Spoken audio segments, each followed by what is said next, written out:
കുട്ടാട്ടം vlogs. അപ്പോൾ എല്ലാവരും സുഖമായിട്ടിരിക്കല്ലേ? അപ്പോൾ ദാ ഇന്നത്തെ നമ്മുടെ വീഡിയോ വന്നിട്ട് നമ്മൾ ഉപ്പ് വെച്ചിട്ടുള്ള കുറച്ച് ക്ലീനിങ് ടിപ്പുകളാണ് കേട്ടോ നോക്കാൻ പോണേ. അപ്പോൾ നമുക്ക് വേഗം നോക്കാം.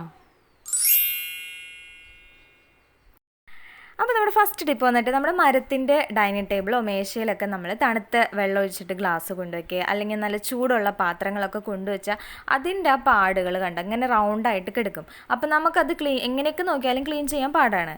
അപ്പോൾ അതിനൊരു കുഞ്ഞു ട്രിക്ക് ഉണ്ട്. നമുക്ക് കുറച്ച് ഉപ്പുപൊടി എടുക്കുക, അതിലേക്ക് നമ്മുടെ ഏതാണോ കുക്കിംഗ് ഓയിൽ, വെളിച്ചെണ്ണ ആയിക്കോട്ടെ ഓയിലായിക്കോട്ടെ, അതൊഴിച്ചിട്ട് നമ്മളൊന്ന് തുടച്ച് കഴിഞ്ഞാൽ, റബ്ബ് ചെയ്ത് തുടച്ച് കഴിഞ്ഞാൽ നല്ല ക്ലീൻ ആയിട്ട് കിട്ടും കേട്ടോ. ആ പാടൊക്കെ പോയി കിട്ടും. അപ്പോൾ നെക്സ്റ്റ് ടിപ്പിലേക്ക് നമുക്ക് പോവാം. അപ്പോൾ നമ്മളൊക്കെ കോഫി ലവേഴ്സും അതേപോലെ തന്നെ ചായയുടെയൊക്കെ ഭയങ്കര ഫാനുകളായിരിക്കുമല്ലോ. ചിലർ അഡിക്റ്റ് ആയിരിക്കും, ഇടയ്ക്കിടയ്ക്ക് കുടിച്ചുകൊണ്ടിരിക്കണം. പക്ഷെ കുടിക്കണതൊക്കെ കൊള്ളാം. ഈ കപ്പിനകത്ത് അത് എന്നിട്ട് അപ്പം തന്നെ നമ്മൾ വാഷ് ചെയ്ത് വെച്ചില്ല, ചെയ്ത് വെച്ചാലും അതിനകത്ത് ഇങ്ങനെ സ്റ്റെയിനുകൾ ഉണ്ടാവും അല്ലേ.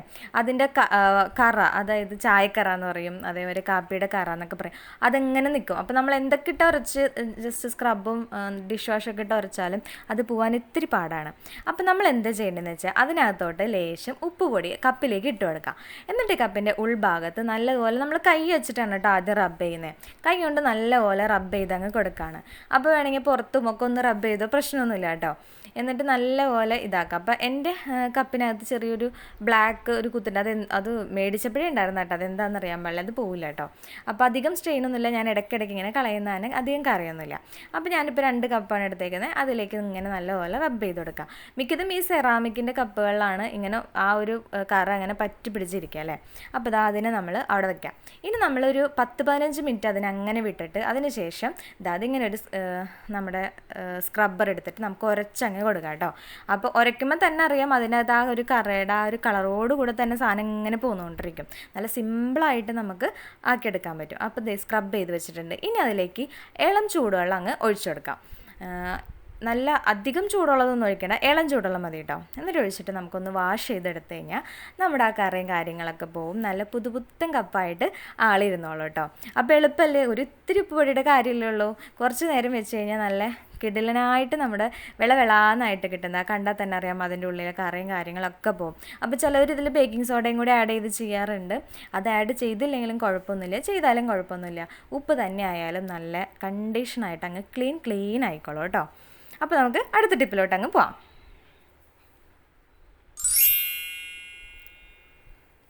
ഇനി നമ്മുടെ അയൺ ബോക്സ് ക്ലീനിങ് ആണ് കേട്ടോ. നമ്മുടെയൊക്കെ ജീവിതത്തിൽ ഒരു പ്രാവശ്യമെങ്കിലും തേക്കുമ്പോൾ അടി പിടിച്ചിട്ടുണ്ടാവും അല്ലേ, കയറി പിടിക്കും. അപ്പോൾ അതിൻ്റെ ആ കറയും കാര്യങ്ങളും ചെറിയ സ്പോട്ടുകളും ഒക്കെ കളയാനായിട്ട് നമുക്ക് ഒരു പേപ്പറിനകത്ത് നല്ല നൈസായിട്ടുള്ള ഉപ്പുപൊടി ആയിരിക്കണം, അതിട്ടിട്ട് നല്ലപോലെ നമ്മുടെ ഇതും ചൂടായിട്ടിരിക്കണം. എന്നിട്ട് ഓഫ് ചെയ്തിട്ട് കുറച്ച് നേരം ഒന്ന് വെച്ചിരുന്നാൽ തന്നെ അതിനകത്തുള്ള കറയും കാര്യങ്ങളും ഒക്കെ പോയി നല്ല ക്ലീൻ ആയിട്ട് നമ്മുടെ അയൺ ബോക്സ് കിട്ടും കേട്ടോ. ഒന്ന് ട്രൈ ചെയ്ത് നോക്കണേ. അപ്പോൾ നമ്മുടെ വീടുകളിലൊക്കെ ഒരു തലവേദനയാണ് ഈ സിങ്കിൽ വെള്ളം പെട്ടെന്ന് ബ്ലോക്ക് ആവുക, അതേപോലെ തന്നെ വാഷിംഗ് ബേസിൻ ബ്ലോക്ക് ആവുക. അപ്പോൾ ഇതിനും ഒരു ടിപ്പുണ്ട്. എന്താണെന്ന് വെച്ചാൽ നമ്മൾ രാത്രി ഡെയിലി ചെയ്യണമെങ്കിൽ അത്ര നല്ലതാണ് കേട്ടോ. നമുക്ക് ഈ ഒരു പ്രശ്നം ഉണ്ടാവില്ല. ഒരു പിടി ഉപ്പും അതേപോലെ തന്നെ 2 ടേബിൾ സ്പൂൺ ബേക്കിംഗ് സോഡയും കൂടി നമ്മുടെ ആ സിങ്കിൻ്റെ ഹോളിലേക്ക് കൂടെ ഇട്ട് കൊടുത്ത് നല്ല ചൂട് വെള്ളം അങ്ങ് ഒഴിച്ചു കൊടുത്തിട്ട് ഒരു അരമണിക്കൂറോളം അതിലേക്ക് വെള്ളമൊന്നും ഒഴിക്കരുത്. അപ്പോൾ നല്ല ക്ലീൻ ആയിട്ട് കിട്ടും. അപ്പോൾ ഇങ്ങനെ ഇടയ്ക്കിടയ്ക്ക് ബ്ലോക്ക് ആവില്ല. അപ്പോൾ നമ്മുടെയൊക്കെ വീടുകളിൽ ഇരുമ്പിൻ്റെ ചീനച്ചട്ടി, അതേപോലെ തന്നെ കുറച്ച് ടൂൾസും കാര്യങ്ങളൊക്കെ ഉണ്ടാവും. എന്തായിക്കോട്ടെ, ഇരുമ്പിൻ്റെ പാത്രങ്ങളോ ടൂൾസുകളോ എന്തായാലും ഈ തുരുമ്പ് കളയാനായിട്ട് ഒരു എളുപ്പ വഴിയുണ്ട്. എന്താണെന്ന് വെച്ചാൽ ഒരു 2 ടേബിൾ സ്പൂൺ ഉപ്പ് കൂടി എടുക്കുക. നമ്മുടെ ആവശ്യത്തിന് എടുക്കണം കേട്ടോ. എന്തൊക്കെ സാധനങ്ങളാണെന്ന് വെച്ചാൽ അതനുസരിച്ച് ഞാനൊരു ഏകദേശം റേഷ്യാണ് പറയണേ. അതിലേക്ക് ഒരു 2 ടേബിൾ സ്പൂൺ വിനാഗിരിയോ അല്ലെങ്കിൽ നാരങ്ങ നീരോ ചേർത്തിട്ട് നല്ലപോലെ മിക്സ് ചെയ്തെടുക്കുക. എന്നിട്ട് ഇതുമേ തേച്ചങ്ങ് പിടിപ്പിക്കുക.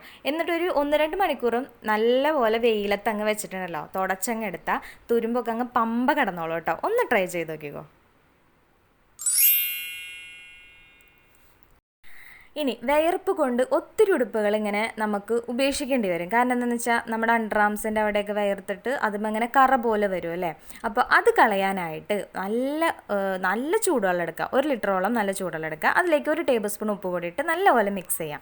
എന്നിട്ടൊരു സ്പോഞ്ച്, നല്ല കട്ടിയുള്ളൊരു സ്പോഞ്ച് മുക്കിയെടുത്തിട്ട് നമ്മുടെ ഈ കറിയുള്ള ഭാഗത്ത് വെച്ച് കൊടുക്കുക. അപ്പോൾ അതിങ്ങനെ വെച്ച് വീണ്ടും വെച്ച് കൊടുത്തെടുത്ത് കഴിയുമ്പോൾ കറിയൊക്കെ പോവും കേട്ടോ. പോണ വരെ വെച്ച് കൊടുത്താൽ മതി. അപ്പോൾ ഇന്നത്തെ ടിപ്പുകൾ എല്ലാവർക്കും ഇഷ്ടപ്പെട്ടുണ്ടാവുമെന്ന് വിചാരിക്കുന്നു. അപ്പോൾ അടുത്ത ടിപ്പ് ടിപ്പുകളായിട്ട് നമുക്ക് വീണ്ടും കാണാം കേട്ടോ. കുറച്ചും കൂടി ഉണ്ട് നമ്മുടെ ഈ ഉപ്പിൻ്റെ ടിപ്പുകൾ. അപ്പോൾ അടുത്ത വീഡിയോയിൽ നമുക്ക് വീണ്ടും കാണാം. ബൈ.